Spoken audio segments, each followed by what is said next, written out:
Hey folks, at long last I'm sharing my full review of the Generation 5 Kingshot heroes. This one took a bit longer given that this generation comes with the most complex hero abilities to date, which made testing extremely challenging. It also meant that we're about to uncover some extremely unique and interesting skill interactions. Now this video wouldn't be possible without a ton of amazing work done by Frack of the Frackinator website as he builds out his battle simulator, and also special thanks to Zbrave, who drives the Optimizer website with me, for being a great thought partner and helping Frack code in some of these hero abilities.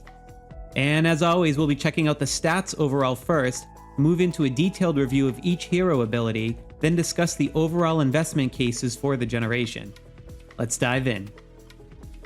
Now if you remember the equivalent stats from the Generation 4 heroes, then you will see that the new stats are 20% higher in the jump from Gen 4 to Gen 5. In both Conquest and Expedition stats, this is less of an increase than we saw going from Generation 3 to Generation 4.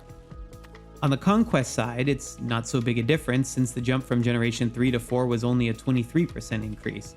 And due to the growth compounding, the stat growth in absolute terms is actually still slightly higher going from Generation 4 to Generation 5 than it was going from Generation 3 to Generation 4.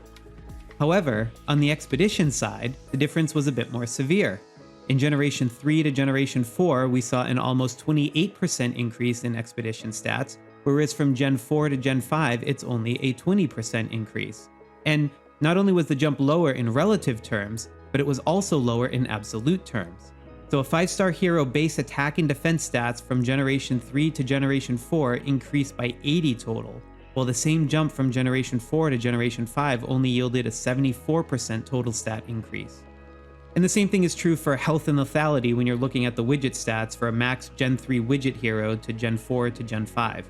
The jump from Gen 3 to Gen 4 is larger in both relative and absolute terms. So what does this all mean? Well, from a strictly stat perspective, you can expect the jump from Generation 4 to Generation 5 heroes in Arena and Conquest to feel slightly more powerful than the jump from Generation 3 to Generation 4 heroes. This is reinforced by the fact that you can only otherwise get an increase in Conquest stats from hero gear. But from an Expedition perspective, you can expect the jump from Generation 4 to 5 to feel a little less powerful than the jump from upgrading your heroes from Generation 3 to Generation 4. And this is especially true because you had another 84 days during Generation 4 to upgrade Expedition stats from Governor Gear and Charms, Hero Gear, Pets, Islands, and Research. And that last one includes a new War Academy bonus with tons of additional troop stats, by the way. So while you are still gaining stats from increasing your heroes, this is going to feel like less of a power jump than last generation. Because it is. And hero stats are proportionally a smaller part of your total account power. Alright, so let's dive into the heroes, starting off with Long Fei, the Infantry hero. He is the hero on the roulette wheel this time, so he'll be the easiest Infantry hero to build for a free-to-play player since Zoe. And for Conquest, he's very clearly positioned as another tank for your front line. His moves might sound a bit disparate until you see how his widget ability ties everything together, so let's go through them quickly. His first ability, Ambrosia, gives him a 4-second immunity to control effects, which is a good thing for a tank to have. The increase in attack speed may sound a bit weird to pair with that, but we'll come back to it. His second ability reduces the damage taken when he falls below 50% health. So if we consider the role of a frontline tank in Conquest is to maximize uptime and to allow the back row to do additional damage, this will extend his uptime significantly. It does leave him a bit exposed to high damage attacks, such as Margot's ambush ability, if they hit him at 50 to 60% health left, for example. But otherwise, it's a solid ability. And his Mounted Mover ability is another odd one at first glance. It provides up to 48% increase in attack when he has less than 50% health, which sounds like it's starting to confuse his role as a tank a bit, especially considering his 3780 base attack is still less than even Season 3 Jaeger's 4045 attack. However, this is where his widget ability comes into play. Strong Brew extends the uptime of his first skill, Ambrosia, by an additional 1.5 seconds, and his health is restored by up to 15% of the damage dealt, which will be uninterrupted thanks to that anti-control effect. So now his role starts to make a little more sense.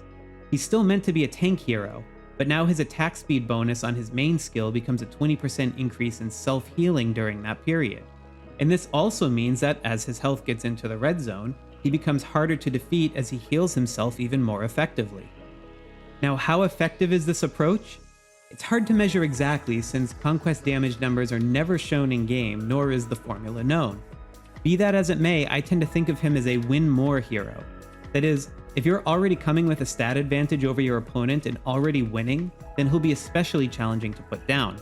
However, if you are at a weaker stat advantage versus your opponent, you might have trouble dealing the damage needed to execute his heals. For this reason, I find my frontline performing better in high-level Conquest matches when I give my main infantry gear to Alcar over Long Fei, because this is where the stat deficit is extremely high. And this may be a bit of a preview to his life cycle in arena mode. He performs extremely well in Generation 5 since he's likely facing opponents where he has a stat advantage. But I can imagine him falling off harder than expected as we get deeper into Generation 6 or 7, which will bring even new standards in Conquest stats. Only time will tell if that prediction is correct.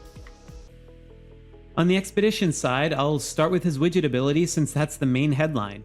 We have yet another defensive widget hero, this time providing a 15% special bonus to attack. This means still no offensive widget infantry hero since the Generation 1 pay-to-win heroes. This is actually the same widget ability as Zoe, Generation 2's wheel hero, so it starts to position him as a bit more of the free-to-play upgrade to her.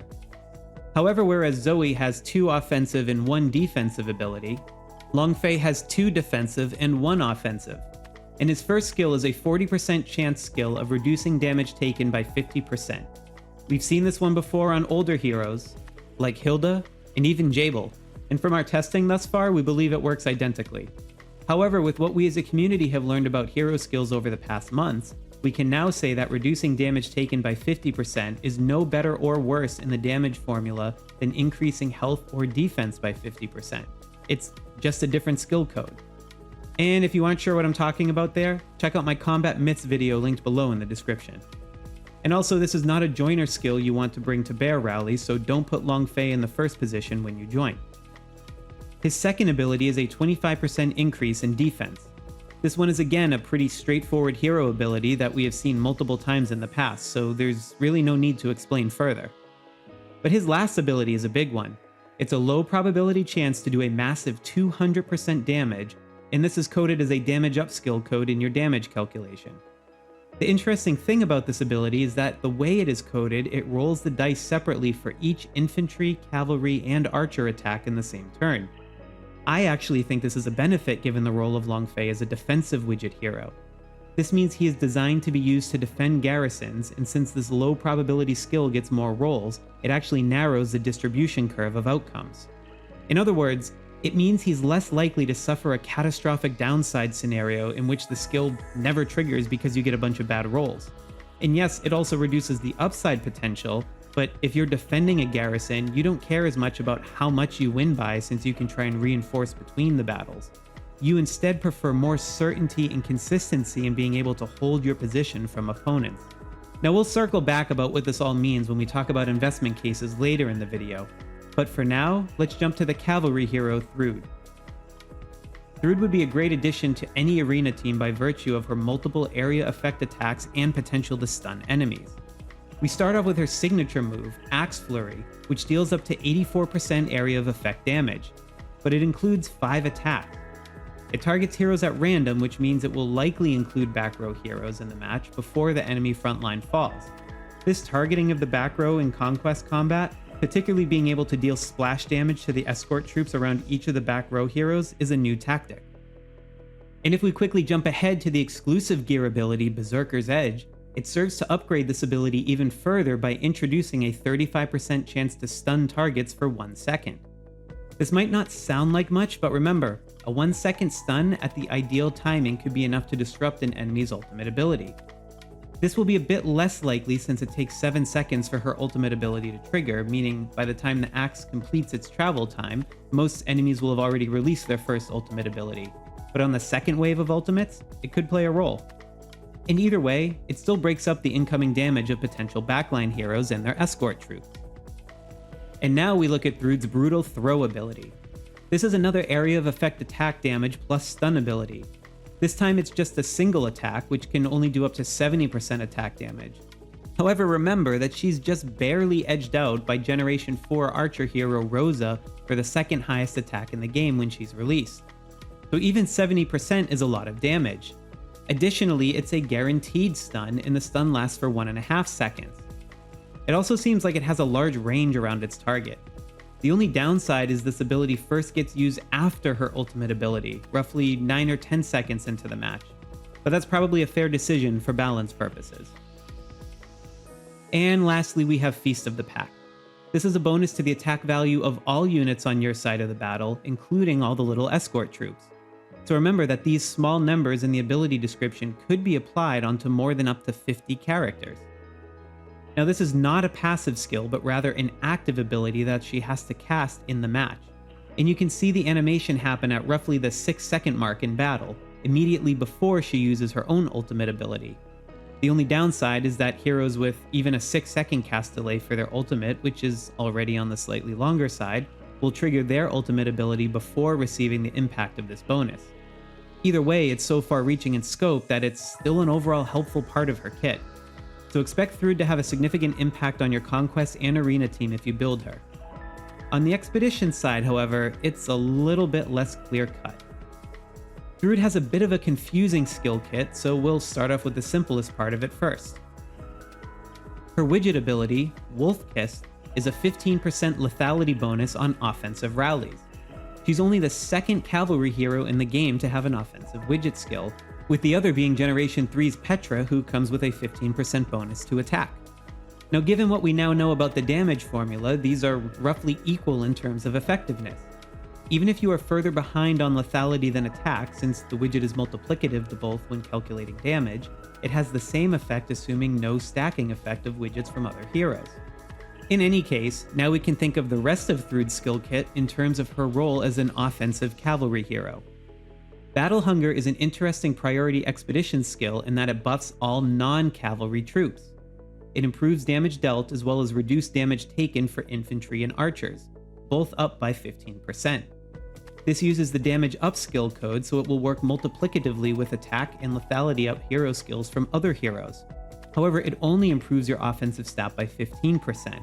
So this would not be a good skill for a joiner hero on Bear Hunt despite targeting archers. It would be a better choice to just take one of the 25% stat bonuses to all troops. But where this skill is most likely to come in handy would be in a PvP battle scenario, since that takes advantage of the need for symmetric investment in offensive and defensive stats, and a formation that uses minimal cavalry. While low cavalry formations are more typical early in the game, by the time this 5th hero generation comes out, there are a lot of cavalry-heavy formations in the PvP space, such as the 60-40 formation. Now, some players have experimented with countering that with a 50-0-50 formation, for example, and this sort of ability would slot in nicely for that. But it is certainly a less versatile joiner hero ability than we have seen with previous generations of cavalry.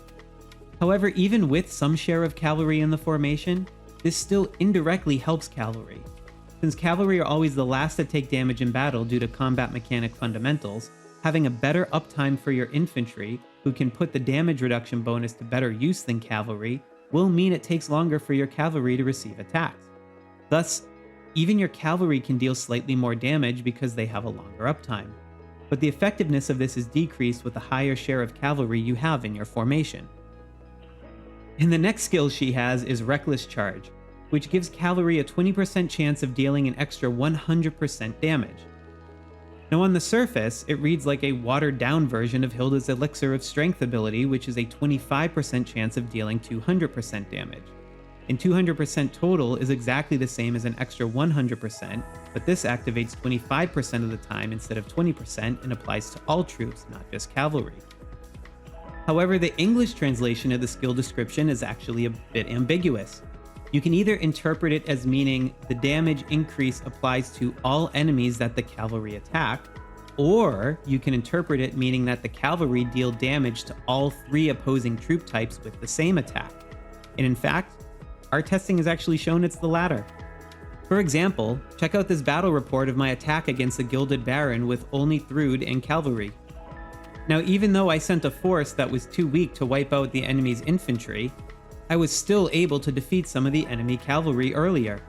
And up until Generation 5 in the game, this sort of thing had not been possible. So this means Thrud not only gives you an extra 20% chance to hit enemy archers by virtue of this ability, but she also gets a means to damage enemy cavalry earlier. But the strength of the damage she can deal with this ability is based on how many cavalry you are bringing, since it's a cavalry strike that actually does the damage. And this runs a bit contrary to her first position skill, which rewards a lower fraction of cavalry. Please also note that this ability is no help to Bear Hunt, since our testing shows that the bear is coded to be composed of 5,000 infantry troops only, so it will not benefit from the 3 target attack, in addition to Bear Hunt formations frequently having a low cavalry fraction anyway. And lastly, we have Ancestral Guidance, which is one of the more challenging ones to unpack.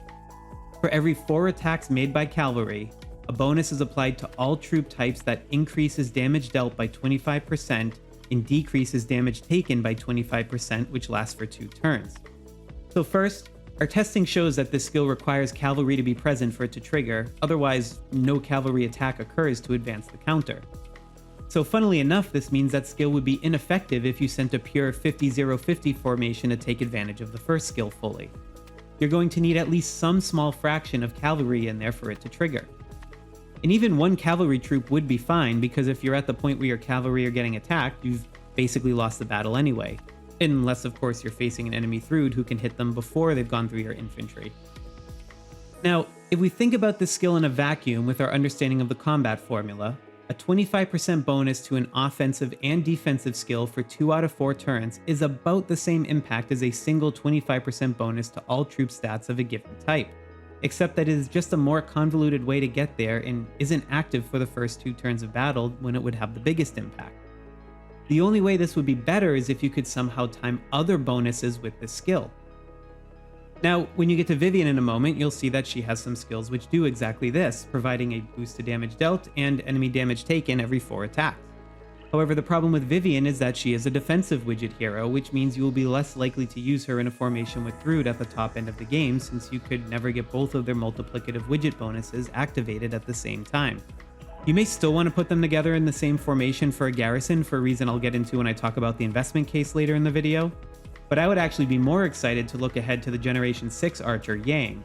He is an offensive widget hero like Thrud, and also has a 4th turn ability, and his ability gives all 3 troop types an extra strike against a target for up to 100% damage.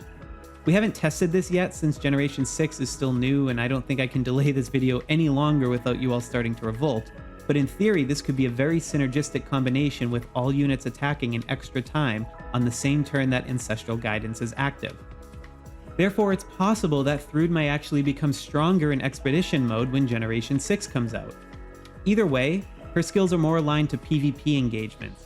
When it comes to Bear Trap, Gen 3 Petra's more simple skill kit that enhances damage dealt by all troops seems to be getting better results, even at similar levels of investment. And this makes sense because bear marches tend to contain a low fraction of cavalry, which means Thrud gets very little benefit from the higher base stats that are applied to cavalry only. This really is about skills versus skills, and Petra has the advantage there, especially since her 2 damage increasing abilities have a multiplicative relationship with each other in the combat formula due to using 2 different skill codes. Meanwhile, Thrud can't really take full advantage of her skills on the bear due to how it's coded in the game. And now let's talk about the archer hero Vivian. On the Conquest side, she introduces the first move that will intentionally target the enemy's back row. Her ultimate ability, Gilded Barrage, is a 252% damage area of effect ability, and this will deal a very large amount of damage given her highest base attack power in the game when she's released. In addition, it reduces the attack speed of all targets in the area of effect by 50% for 2 seconds. And given it's the backline she's targeting, this means you're slowing down one of the most lethal heroes of your opponent. This skill takes 9 seconds to cast in battle, and it has a bit of a slow travel time, but that seems fair for balance reasons. Lucky Strike is a reasonably strong single target damage dealing skill that will target enemy heroes directly. It deals 140% attack damage with a 50% chance that it will deal double damage. This gives us an expected value of 210% attack damage over the long run, although a few lucky rolls could be enough to tip the balance in your favor on a very close Conquest match if you would try enough times. Also, considering her higher base attack stat, This is a strong move even compared to prior generation heroes with higher single skill damage multipliers. And Priceless Shot is another area of effect attack. This one is broken up into multiple hits which combine up to about 150% damage in total for enemies that are in range during the entire skill duration. Although not stated in the skill description, this one can also sometimes target enemies in the back row before the front row is down, and has a similarly large area of effect range. And finally, her widget ability for combat is yet another attack ability, Refined Gunplay. At max level, it deals up to 70% damage to a random enemy every time she uses one of her other 3 abilities, again prioritizing heroes. This is yet another ability that allows her to deal additional damage to back row heroes, albeit incidentally this time. Whereas before I was a bit harsh on Rose's skill kit in my Generation 4 hero review because it didn't make good use of her hero attack, Vivian does not have this issue. She puts her exceptionally high attack power to good use through her abilities. She carves out a new role as someone who can wipe out the most dangerous enemy heroes in the backline before needing to break through the front line, and this absolutely secures her a spot on any top arena team in Generation 5. And just like Thrud, we have a clear-cut amazing hero in Arena with an extremely confusing expedition skill kit to parse through. Now, as I mentioned earlier in the video, she's a defensive widget hero, providing up to 15% multiplicative defensive stat gain to all troops in a garrison that she leads. This is similar to Jaeger on defense, only he impacts health. From the combat formula standpoint I explained earlier in this video, these are roughly equivalent. Her priority expedition skill, Crouching Tiger, is actually a great ability, and it might not be immediately obvious why. If you check out my video on combat myths, linked below in the description, you'll see that the hero skills all have hidden skill codes linked to them. If 2 heroes share the same skill code, then their effects are added together before that sum is multiplied by the rest of the damage formula. But if they have different skill codes, they are directly multiplied together. And the reason this ability is so great is because enemy damage taken up is a much less common skill code, especially in the priority expedition skill slot for rally joiners. This means it will multiply by both the Amane attack up skill and also multiply with the Chenko and Yanu lethality up skills. So even though having that defensive widget is a bit of a drag on Bear Hunt for her as a rally leader, her priority skill is amazing to throw into the mix as a Bear Hunt rally joiner. And for the same reasons, it's also good to have as a general rally joining ability to mix in with the usual abilities in other settings. And unfortunately, this is the part where the skills get much more complicated. Her next skill is Focus Fire. It has 2 effects, improving damage dealt as well as enemy damage received, and it also has a 4-turn phase-in. Now, depending on how you read the exact wording of the skill description, there are many different ways on how to interpret how it works. And after way too much time spent testing, we've come to the following conclusions. 1. The 4 skill counter for Focus Fire advances when any troop type attacks, not just archers. This means it will gain 3 counters in a single round of combat if all troop types are present on your side. It also advances the skill counter when your archers trigger their volley ability, which rewards a second archer attack on the same turn. 2. When the 4 skill counter for Focus Fire is reached, the first part of Focus Fire providing extra damage up activates. On that 4th attack, those troops will benefit from both the potential 100% extra damage as well as the passive bonus to enemy damage taken by Vivian's first skill, Crouching Tiger. These are 2 different skills coded in the game, so they're multiplied together by each other in the combat formula.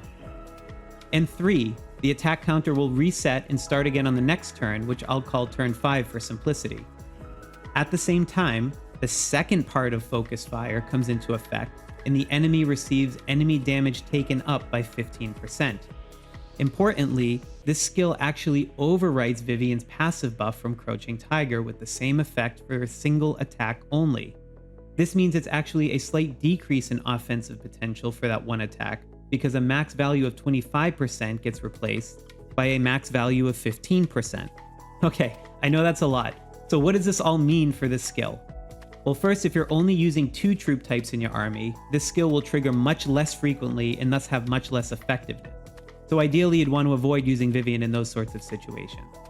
Secondly, due to the attack sequencing if you're using all 3 troops, it will land on your infantry's 2nd attack, your cavalry's 3rd attack, and your archer's 4th attack, which means it indirectly prioritizes your weakest damage dealers earlier in the battle on top of the phase-in delay of 4 turns.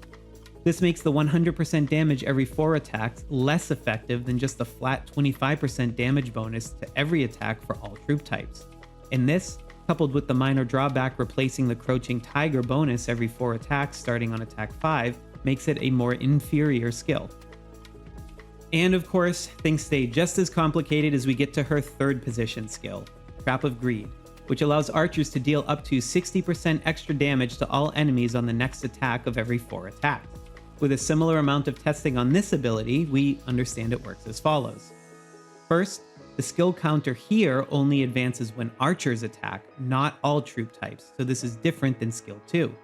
This means it can only advance 1 attack per turn of combat, because it also excludes archers getting a double attack from volley. When the skill is active, it increases damage dealt by up to 60% and uses a different skill code than Crouching Tiger, which makes it a multiplicative impact. More importantly though, it applies to all enemies just like Thrud's Reckless Charge. This means the move hits all opposing troop types with a powered up attack. So your archers will do a separate damage calculation to enemy infantry, enemy cavalry, and enemy archers on that turn of combat. And finally, even though it's not in the skill description at all, the next regular attack actually removes the bonus from skill 1. It's sort of like it was coded in the same way as her 2nd skill, but there's no enemy damage uptaken to be attached to it, so it overwrites the same skill 1 with an empty buff for 1 single attack. Given that the next infantry attack will most likely be infantry anyway, this is not really a major drawback, just one of the quirks we discovered while testing. So what this means overall for skill 3 is that it's good in some areas and not good in others. In Bear Hunt, as I said, our testing shows that the bear is coded in-game with 5,000 infantry troops only. This means that the main attraction of hitting all troops at once won't translate into improved performance in the bear. Instead, it's simply a 60% bonus to damage every 4 attacks, which is worse than other damage dealing abilities where the math nets out to 25%. But in PvP combat, it's a different story, because you're getting 3 attacks with 60% damage every 4 turns, and the attacks are done by your troops with the highest potential for damage dealing capacity from their base stat, your archers. This is already better than a persistent 25% damage bonus on the basis of stats alone, and there's also a strategic value to being able to hit enemy archers and cavalry before enemy infantry are wiped out.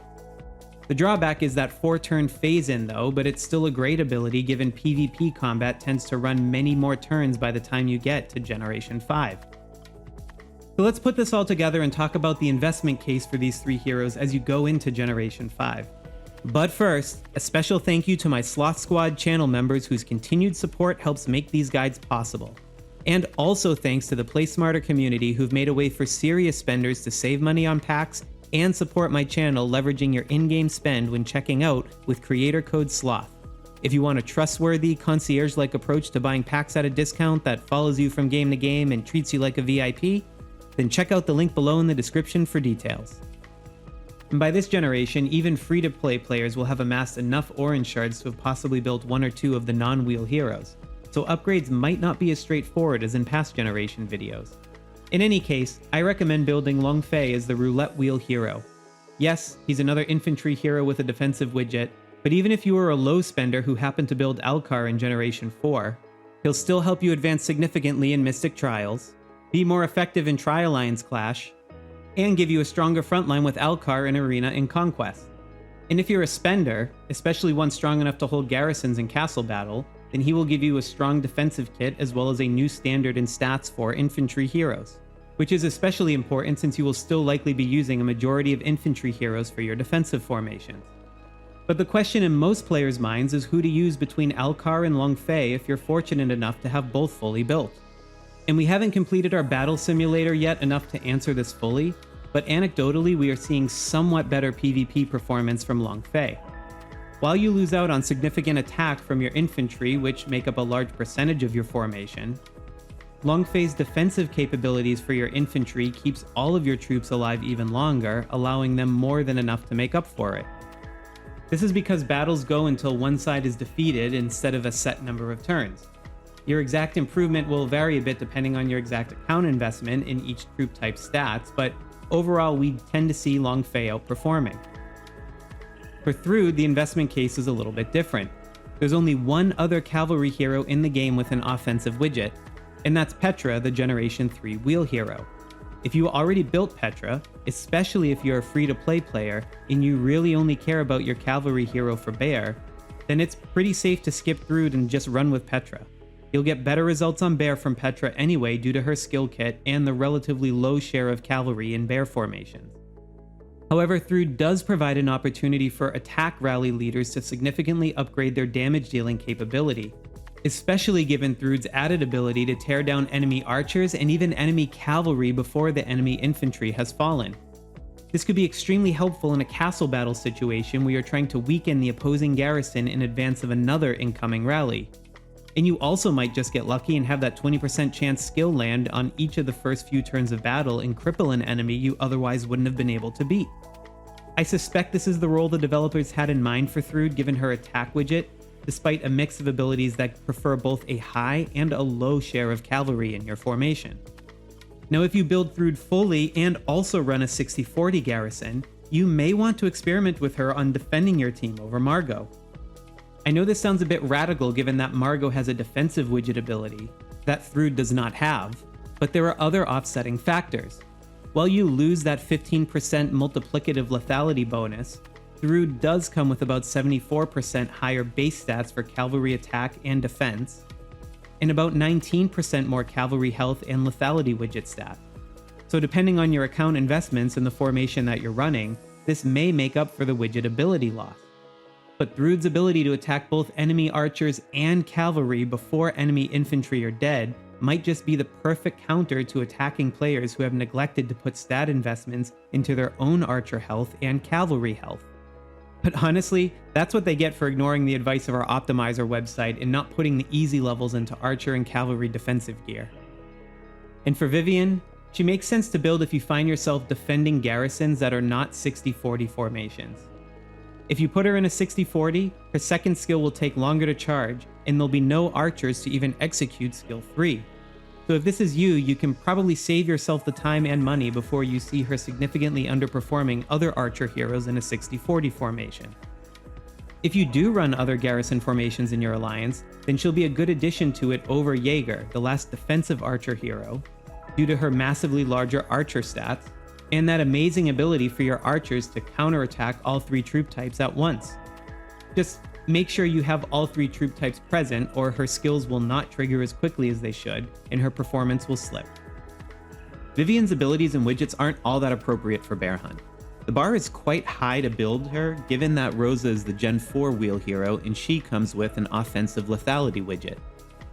And furthermore, Vivian is sandwiched between Rosa and Generation 6 Yang, who also comes with an offensive lethality widget. So even if there was a small improvement to the archer slot for Bear Hunt from Vivian, it would likely be very short-lived. And it goes without saying, but if you're the type of player that really cares about Conquest and Arena, then all 3 of these heroes are a great addition, especially Thrud and Vivian. You can check out my Arena Formation tier list video linked below in the description for suggested formations. But just keep in mind that most of the rewards for investing in heroes come from Expedition mode, not Arena mode. And for these heroes specifically, as I mentioned, you might not have a spot for them on your team depending on your playstyle. So really make sure you're considering their roles and how you will use them effectively first. Well, this certainly was a long one, both in terms of the video length and in how long it took me to research, both thanks to the complexity of the Gen 5 hero skills. Hopefully this video has helped you break through all the confusion out there and understand who it makes sense for you to get. Be sure to like, subscribe, and hit the bell icon to stay up to date with the latest video guides. Thanks again for watching, and happy gaming out there.